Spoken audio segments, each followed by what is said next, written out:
Lancé sur l'antenne de TF1 en 2010 afin de remplacer le jeu culte Attention à la marche, l'émission baptisée Les 12 coups de midi, présentée par Jean-Luc Reichmann, s'est imposée au fil des années comme l'un des rendez-vous incontournables de la première chaîne. À l'occasion des 12 ans du programme, TF1 a décidé de mettre en place une nouvelle édition spéciale du Combat des Maîtres, qui fut officiellement lancée le dimanche 26 juin 2022. Afin de célébrer le 12e anniversaire de l'émission, plusieurs anciens maîtres de midi ont effectué leur retour sur le plateau de Jean-Luc Reichmann. Ils s'affronteront durant plusieurs semaines pour déterminer le meilleur candidat de l'histoire du jeu.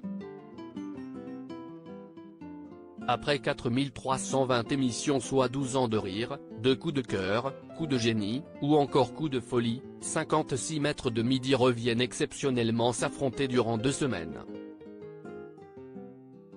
Chacun tentera de remporter le titre du plus grand maître des 12 coups de midi. Parmi eux, Estelle, la première maître de midi, Bruno le recordman millionnaire, Xavier, Eric, Timothée. Une photo de famille qui restera gravée dans l'histoire des 12 coups de midi.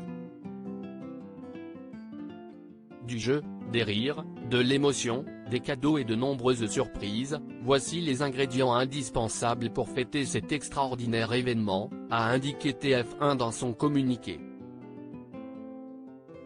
À l'occasion du premier prime time de cette nouvelle édition du Combat des Maîtres samedi 2 juillet 2022, Jean-Luc Reichmann accueillera 2 célébrités sur son plateau.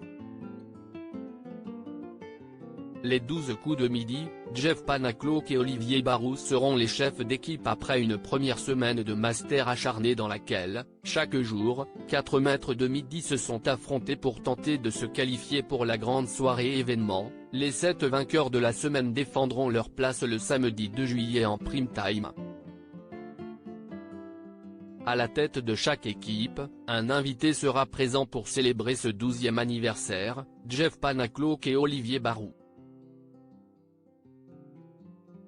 Et qui dit anniversaire, dit surprise, joie et bonne humeur, cette grande soirée sera placée sous le signe de la fête, du partage, du rire et de l'émotion, notamment grâce à des nombreux magnétos qui permettront aux téléspectateurs de revivre les moments les plus fous de l'histoire du jeu, a ajouté la première chaîne.